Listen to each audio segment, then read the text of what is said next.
Every month, Cyber Collective hosts creative research events to educate and inform on technical topics related to data ethics, security, and privacy. Thank you for joining us. Let's jump right in. Hi, everybody. Thank you so much for joining. It's amazing to see familiar faces today, just having you join previous weeks. So thank you for your continued support.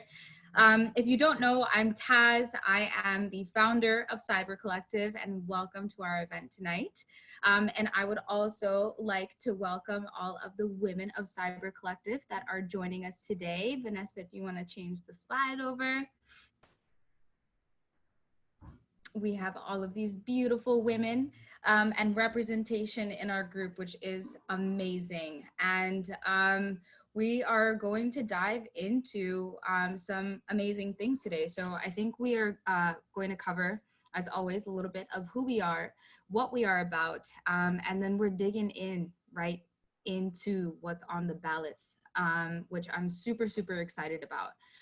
So a little bit about who we are. Cyber Collective's mission is really simple. We are doing our best to educate people in order to empower them to be a part of the tech ethics dialogue. Vanessa, if you don't mind switching the slide over. Thank you. We're a community-centered research organization. And like I said, we host events to both teach and understand the ways that data and privacy impact consumers on a daily basis. And more importantly, we educate the public in order to bring our voices to the forefront of the data ethics dialogue. So we're dropping a survey in the comments, and please, even if you have been taking the survey every week, we want the continued information. So please do take the survey, because we leverage this information to create reports, briefings, and advocate for change using your voices. That's what this entire organization is about. And I've never been to any security and privacy events with this type of diversity. So having all of those voices show up and reach certain conversations is really a blessing and a beautiful thing. So thank you in advance for taking this survey. Next slide, please. So a little bit about what we are, a little bit about us, right?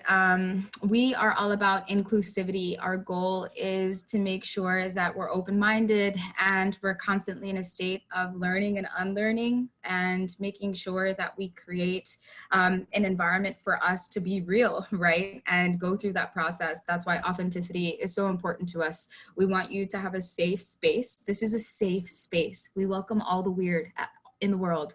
And it's extremely important for us, for everybody to feel safe and develop a community that is open and this collective. But we can only do that if everybody is respectful. And our goal is to allow folks that haven't had a chance to speak and give them that time. And then also just maintain just respect, you know, it's important to us. Question of the week. If you know, drop it in the chat. What data privacy protection exists at the federal level in the US today? Yeah, I think we've been talking about this all week, so you probably know that the answer is none. Vanessa, if you want to switch the slide over. The answer is none. And although there are a lot of state level initiatives right now, there are privacy laws that exist at the state level. There are none federally. And many states that don't have privacy laws, they have created committees to talk about ethics and privacy. But guess what those committees don't have? Diversity. And so that's so much of why we do our research. But we are going to talk about the states that do have those privacy laws in place, or at least are working on them, and they're asking us about it on our ballots this election. So I'm going to go ahead and pass over the mic to our Deputy Director of Research and Development, Maggie, who's going to be going through all of the different privacy policies that are being covered on our ballots this year. Thank you, Taz. So this is crazy. On our ballot, we are not just voting for people, we are voting for policy. And taking a look at what's on the ballot this November, California has something called Proposition 24. Massachusetts has a policy on your motor vehicle data, and Michigan has a policy regarding if you need a search warrant to access electronic data. So getting into the first policy, next slide, Vanessa, please. What is actually on the ballot in California? So what you're seeing right now is part of what is actually literally on the ballot. So we went in, took a look at this policy to figure like, what is this actually about? And like at first look, it was crazy. I'm like, this is amazing. It expands on some of their existing laws. So California is one of the states that has something comparable to what they've got in the EU. Like they've got really, really good comprehensive policy, which is awesome. But this is introduced as an amendment. And again, at first look, it looks great, but it's a little bit like a sheep in wolf's clothing, or a wolf in sheep's clothing. Meaning that while it takes some steps forward, it also takes some steps back. And one of those steps back is that it has this whole pay for privacy thing in it. And some people like it, some people don't, but the whole basis of having data privacy is that, you know, you own your data. What paying for privacy would end up doing would mean that people that have money can have privacy and people that don't. And that isn't equality. That isn't people having privacy. That is an exception, and it's something that allows businesses to continue to profit off of, you know, poor and marginalized groups. So next slide, please. So yeah, so basically, while it looks like there's some great things added into it, at the same time, there is that piece. And so the next policy that we're going to take a look at is called this right to repair, which I know if I took a look at this, I would not know what this was. I'd be like, okay, cool, it has to do with cars, like check. But looking into it, it's actually kind of scary. It requires dealerships to, when they sell cars, everybody's got to download this app. And what this app does is it actively sends all of this information to repair centers and to dealerships about your car, which like a lot of people think, I don't really care about that. Like who cares about my mileage? But if you think about it, you know, your location, if you plug your phone into your car, they can pull that data. And this isn't the government. This isn't like a private entity. Like these are dealerships. Like that in itself, it sounds a little like shady enough. So short story sweet, it's this data grab of your personal vehicle data. And then the last policy, and then the ballot language for this is pretty straightforward and pretty simple. And this is a search warrant for your electronic data, which that's what it should be. Like back in the day, you know, you have a house, that's your property, you need a search warrant. You have your car, that is your property, you need a search warrant. Our data is our property, and that should also have a search warrant. And this is crazy because this is something that we feel like is a given. Like you can't just get access to my social media, you can't just get access to my phone, but that's not the case. Like not all states have that. So it's research time. Our truth as an organization, like Taz was saying earlier, was that we're trying to connect the dots and, you know, fill that gap between people and policy when it comes to data and privacy. So after everything that we just kind of went through, whether you're in the state or not, we want to know, like, how do you feel about this? Like, what are your thoughts about the fact that these laws, and I mean, sometimes they're hidden behind things like mechanical data, like they really have to do with your data, your personal information. So yeah, I guess to get started, how many of you knew that, you know, data privacy laws exist in your state? And feel free to speak up if Yes, you want to contribute.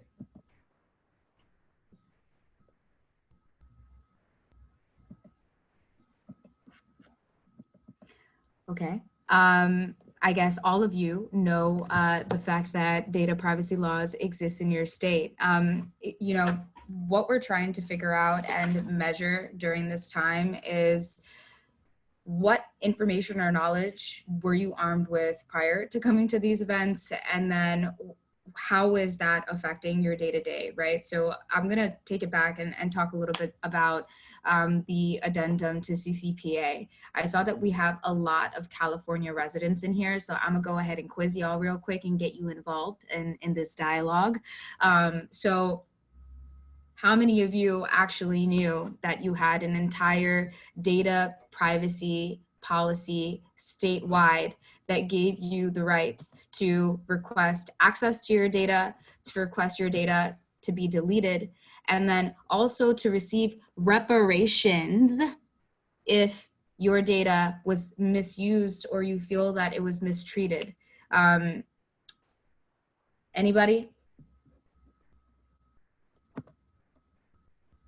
Yeah, the reparations part is what's really crazy. So based off of, and now I've read through the CCPA when it first came out, and I don't remember every single detail, so I'm not going to sit here and try to reiterate all of it for you, but it gives you a lot of rights, it gives you a lot of access, and some people may be going into the elections right now knowing that, hey, CCPA is a thing. I think that from an audit perspective, if you're a business owner, there has been some language that's been pushed around because of CCPA, but think about the concept of going into your voting down the ballot, and you're getting a question regarding privacy. Proposition 24 is kind of problematic just from the perspective that it looks like it's a really good thing, but the concept of having to pay for your privacy, that is unethical on so many different levels because so many entities already have access to your privacy. Like, you want me to pay for my shit? Like, you gonna take it and then you're gonna make me pay for it?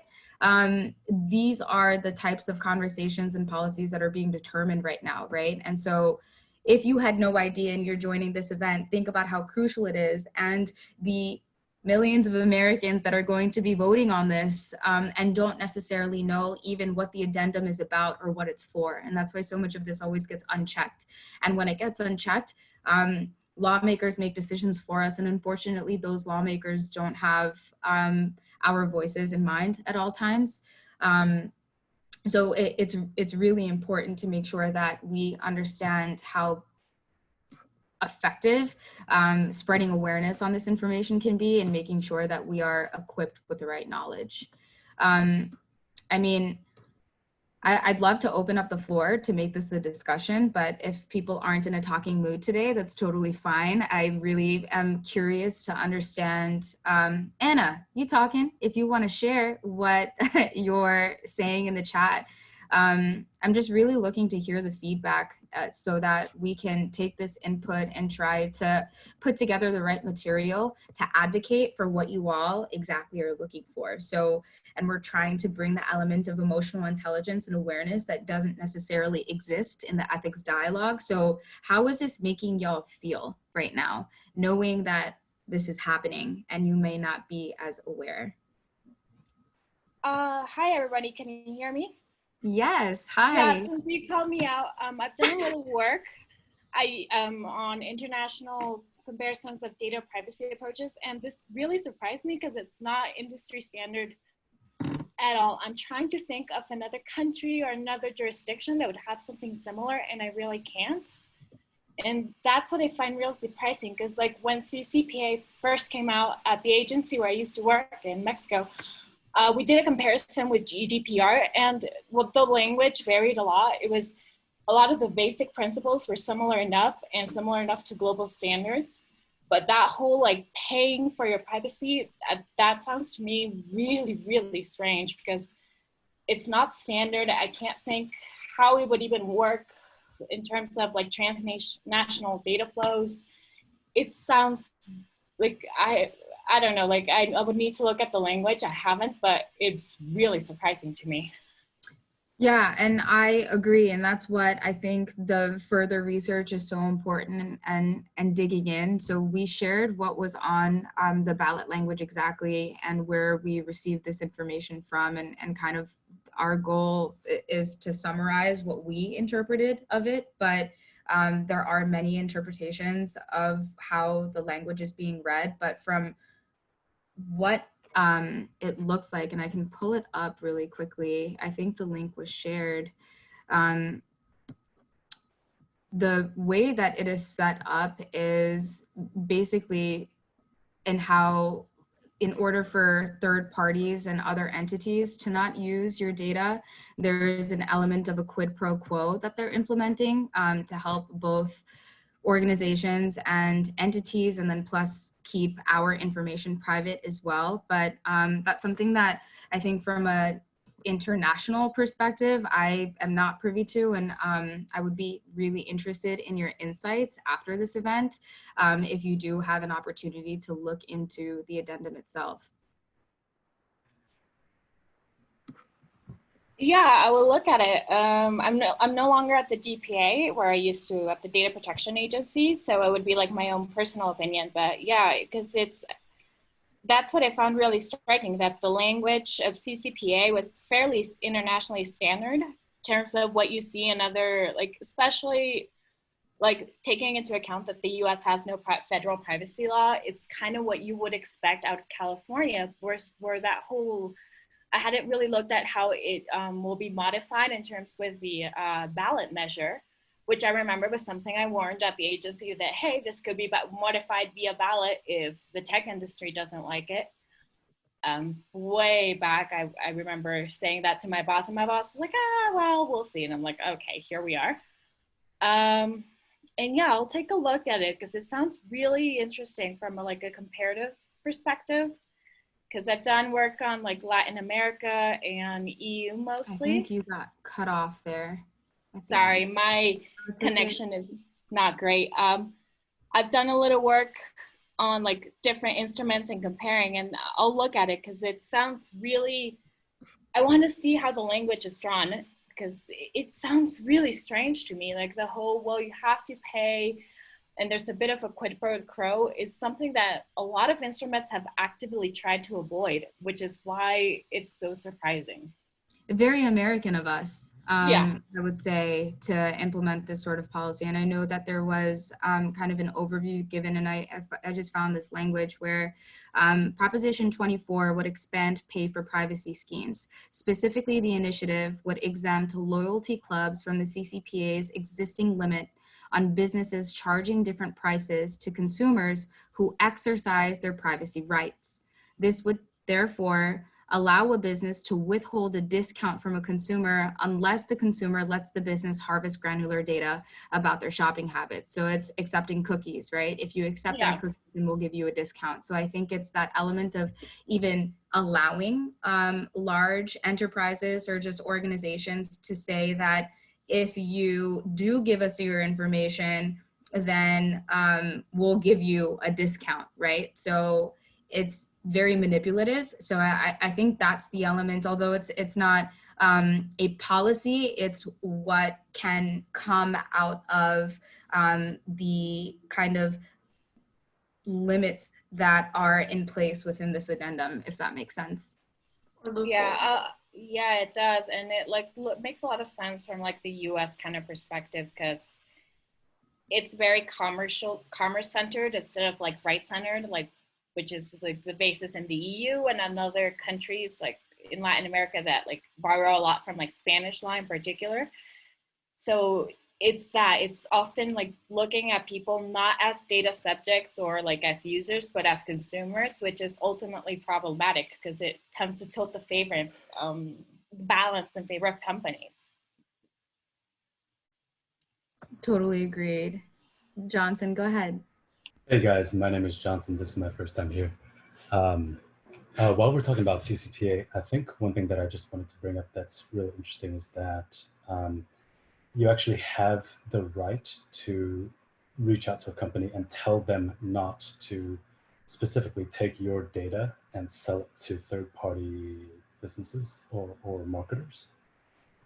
And that's something that I discovered because I got this fitness tracker, and I was reading through their privacy policy very carefully because, you know, it's tracking so much of my personal biometric information. And luckily for this company, they take privacy seriously. But even within that, I actually had to read through the privacy policy and then embed it just like on a single line there. It says, if you want to invoke your rights under CCPA to opt out of possibly having your data sold to third-party marketers and companies, you have to email us at privacy@boop.com. So you have to actually take action, and it's something that you have to, you know, you have to explicitly tell them not to do this, and I guess they just check a flag in their system, and then your data doesn't get shared. But I feel like it's upside down. It should be something like you should be opting in if you want your data to be shared, and then if it is shared, you should also get a kickback off of whatever value gets derived off of that data. But just under the current way that it's structured right now, you as a consumer have to protect yourself, and you have to be the one that actually sends an email out. And whether or not there's actually somebody who's checking that like privacy mailbox is also, you know, it's also unknown. But yeah, just something for you guys to also be aware of too. Yeah, thank you for bringing that up. And another thing I wanted to piggyback off of that, and feel free anybody to jump in, is what that process actually looks like on the enterprise side. When an organization receives a data deletion request, it's fucking chaotic, okay? Do you know how difficult it is to take one unique identifier and map it to like just so much metadata and like miles and miles and miles and miles and miles of data, right? And you are digging through it, I mean, a lot of companies right now, in order to do this data mapping is what it's called, they go through manual searches, all right? And these manual searches some of them are automated, but most of them, people are doing it. And so this entire ecosystem of the deletion process, what CCPA is showing is how broken it is, and how consumers are making requests, but organizations aren't prepared for those requests at the moment. And there are a lot of different tools that I think are being pushed out. OneTrust is a privacy organization, and they have enterprise level tools, but it's not, their UX and UI is not as manageable, right? So this whole audit process is creating so many bottlenecks that we really haven't seen how fruitful this opt-out process can truly be. And then to add addendums in our election, right? Like the fact that California as a state isn't talking about CCPA and then sharing that this is something that's going to be on the ballot because our media is so saturated with stupid information about the candidates that are literally irrelevant to policy. So it's definitely problematic. Do we have any, we talked about California a lot, but do we have any Michigan or Massachusetts residents in the audience today?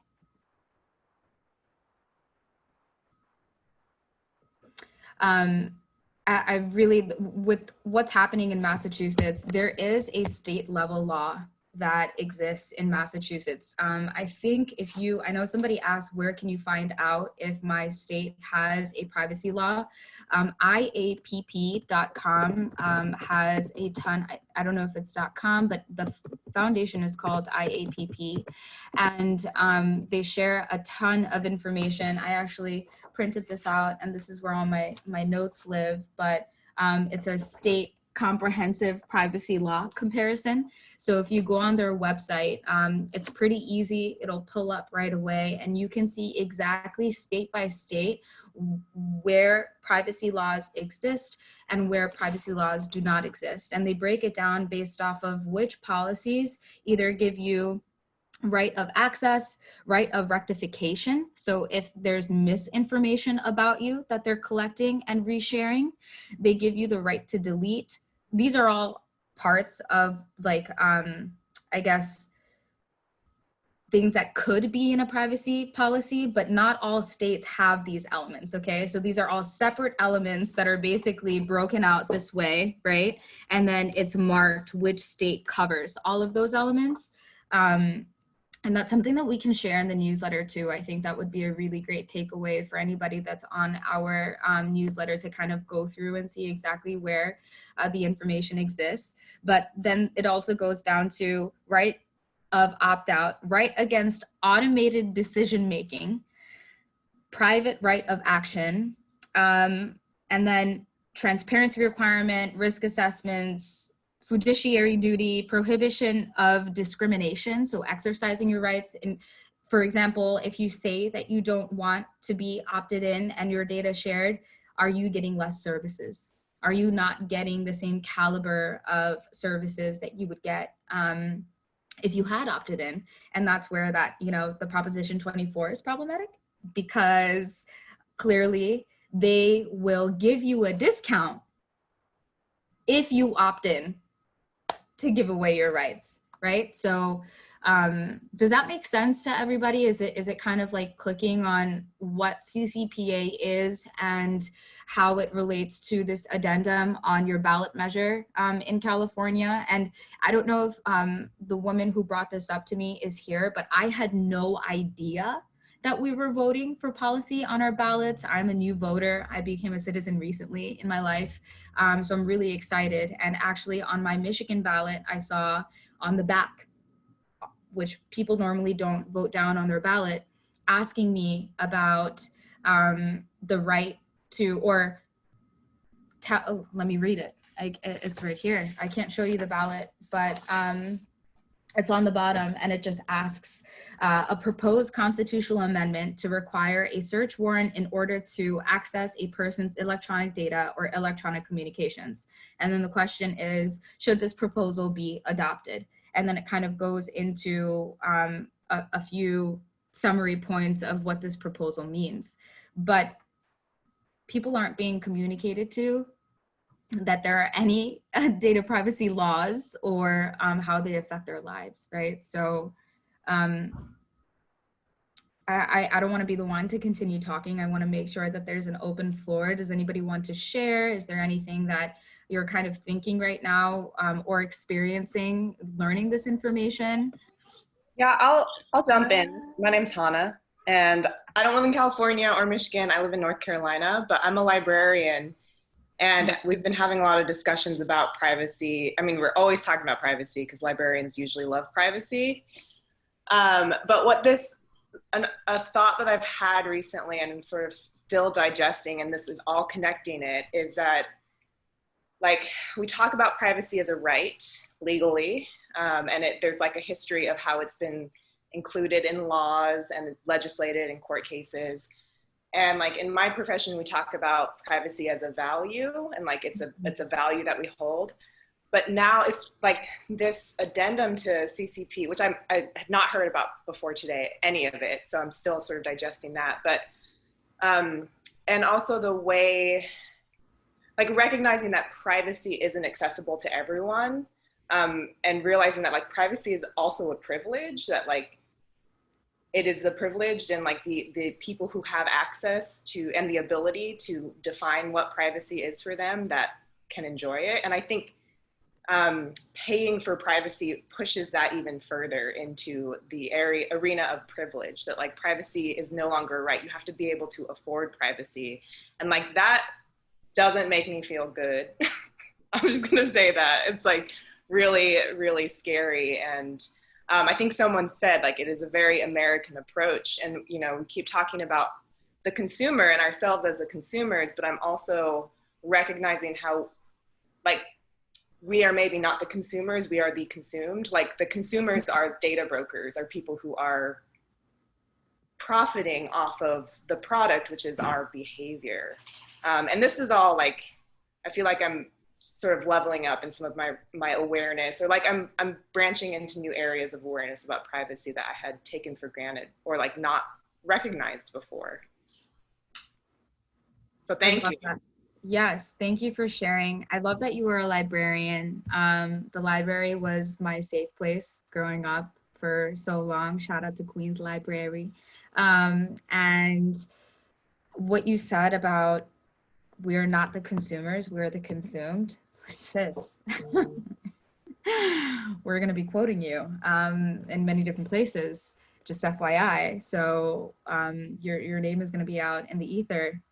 That was amazing, the way that you put it. Does anyone have anything to say to piggyback off of that? Like, I love to hear kind of this emotional response to how the lack of knowledge is affecting us. And the only other thing is, think about, you talk about privilege and paying for privacy. Think about the people who can't even read and understand the litany, the legal jargon, you know? Yeah, hey y'all, my name is Miriam. It's so good to be in this group again. Hannah, I'm so grateful for your comments. I think that's something I think about a lot when we talk about rights, because even if some things are codified, we still know that they're very much based on our privilege. So you think about things like, you know, slavery, freedom of assembly, freedom of speech. Even if they're codified that we have those rights, it's still not the case, even in a democratic society like the one that we're in. And so I think even more so with data, it's something that's pretty recent whenever we think about the rights that we have as humans, you know, in the last couple of decades. And I get really nervous when I think about how that right will be manipulated, like some of our others, as a privilege, as a way that people can pay for it, something that will be given to the most powerful of our society. And so, yeah, I just want to say I'm really grateful for your comments, and I hope that, you know, with this kind of forum, so I love the work that Psycho and Taz and y'all are doing, is I hope that these kind of groups and forums can in real time push that conversation forward, so that it's not something that is, you know, relegated to the powerful few, but something that we all have access to in our rights. And it's funny because in my company, and I work at a company that does a lot of data security and privacy. And I remember whenever we had to implement GDPR, oh my gosh, it was like, to what Taz was saying, like people were like, what the, like it was and we have resources to do it. We brought in like an army of consultants from Deloitte to help us implement GDPR, and it was still such a headache. And people were complaining and doing it so begrudgingly. And I remember talking to a colleague about this, and I was like, we're probably gonna look back on this in like 5-10 years and it'll be like child labor, you know, the things at the time where we were like, this is, you know, so annoying. We can't use little children to like make our sneakers anymore. But same thing with data. And so I do hope, and, you know, in a law class I took in grad school, we said, you know, our laws are a reflection of our ethics and morals as a society, just a much more, it's just slower to catch up. And so, yeah, I really hope that this is one of those things with these kind of platforms, with media, with having access to each other and these networks, that it's something that we can bring to the forefront as it's happening in real time. So thank you for sharing that, Hannah, and thank you all for creating these platforms. I find this so valuable. Thank you, Miriam. You know, I just want to can I hop in and say one more thing for Miriam and Taz, and anyone else who wants to like pull the curtain back and say, this is hard to do, because that's actually really, like, that's not something I think about. It's like these policies or like new requirements are hard to implement technically, because like, as someone who doesn't work as a technologist, it's like a magic wand, right? Like you put in the request and then it happens, when really it's like there are enormous amounts of labor that go into making it happen. And I think that's important to acknowledge and recognize and honor too, but also like it takes time. Like that realization is also important. So thank you. Thank you. And thank you everyone for participating so far. I'll pose another question to the group.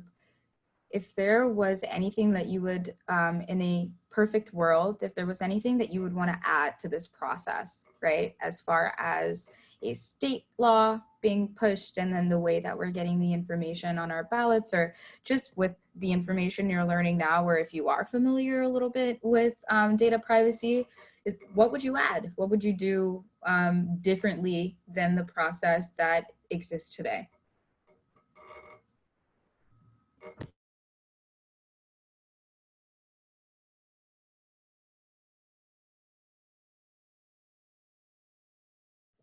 If any of my psycho women want to speak up too, you're more than welcome to, because I know all of y'all got opinions about this.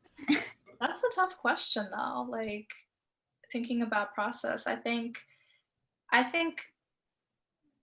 the most productive step forward is to identify those things. Like, it's not a magic wand, meaning that what's the real consequence? And the consequence is that you can't undo. It's much easier to just have a hard stop than to try to pull things back. And then the second part of that is acknowledging that, you know, this intensifies existing inequalities. If you don't have the time and the ability to read through really long, you know, legal and sometimes technical documents, you're not going to get to that point of like, oh, let me go and take my data back. So I think like leading the ethics dialogue with those two things in mind will help further, you know, what are we really asking for? Because for a lot of people, if you're not in the weeds on it, you're just going to support anything. You're like, oh, this is great, this helps my privacy, like Proposition 24. You're just going to say, yeah, anything that, you know, I'll take what I can get. And I think it's like laying down the like law, like, no, this is what we need, and not, you know, moving on it, and saying like, no, this really is what needs to happen to protect people. You mentioned one part about just the legal jargon and everything that's on those policies, and how I'm pretty sure there's academics too that don't know what those policies are even saying. So I think Taz mentioned it, most of these policies and most of this legislation is like 50 pages long. But then when we go to vote, there's like a 3-sentence paragraph about what this is about. And it's really easy for them to like slide things past. And I think you mentioned earlier, like, looks like a sheep or a wolf in sheep's clothing. Get that right. So just like having more clear language and like something that's easy to understand and isn't cutting off like 49 pages worth of information on our ballots is so important, because I think we're missing out on a lot of information. I also wonder, when we talk about, you know, this addendum being like really unusable from a human perspective, and it's like 52 pages long, nobody's going to read it. I always wonder about this tension between like the driving forces behind these things, which is like a lot of it is just motivated by money and companies wanting to make the most money that's possible, that's like legal or maybe even not, and balancing that with like the human aspect of things. And that's one thing that's like really discouraging to me, because it's like, how do we fit that into this process when so much of the process is controlled by money? I don't know.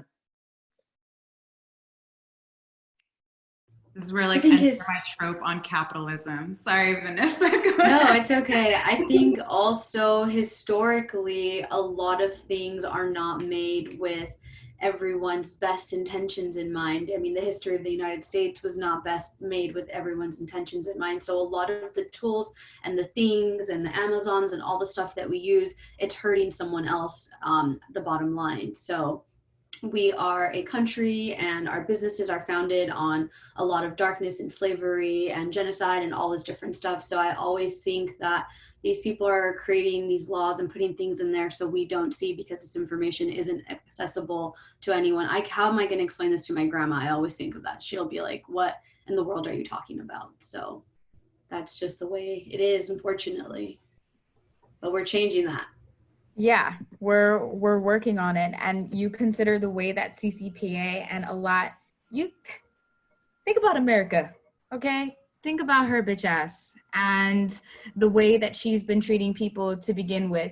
You think that these privacy laws are out here for the people? Sis, these privacy laws are out here because America got another reason to audit people. America has because if you aren't following CCPA, you are under fines that will put small businesses literally out of business. So consider these parameters. So this is what fucks me up. This is really, I'm rolling my sleeves up to talk about this real quick. So CCPA gets rolled out in a language communicated by old ass weird looking white dudes that don't know how to talk to people or make eye contact. And then they're over here giving information about something that affects literally an entire state, both an entire ecosystem, our capitalism, everything put together. So then fast forward, small bit, like if individuals aren't aware, think about how many individuals own small businesses. Think about how many individuals, what was it that I just saw recently, a statistic that the number one, Black women are ones to start businesses first. In 2020, there has been an uptick on the amount of female entrepreneurs, and they happen to be Black women, which is like such an inspiring statistic. Now think about all of those Black women that probably don't know about CCPA. So they're building businesses without implementing the compliance into their day-to-day activity, which there's so much that you have to know about CCPA to be able to effectively implement it into your entire business from a compliance perspective. And then if you don't do it right, you're going to get fined and upwards, like at a minimum of $75,000 as a small business because you aren't compliant on something that you're not familiar with. And it is sometimes set up as something that's really beneficial for consumers. But if it was truly meant to be beneficial for consumers, why the fuck are they so hush hush about this? Why aren't people talking about it more? And why don't we have a national level privacy policy that exists?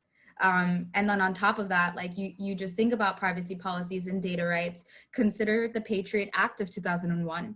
I have an entire book that goes through all of the different Supreme Court cases related to privacy. And there are so many other policies and laws that exist to literally develop loopholes for either the government to access your information or to redistribute your information.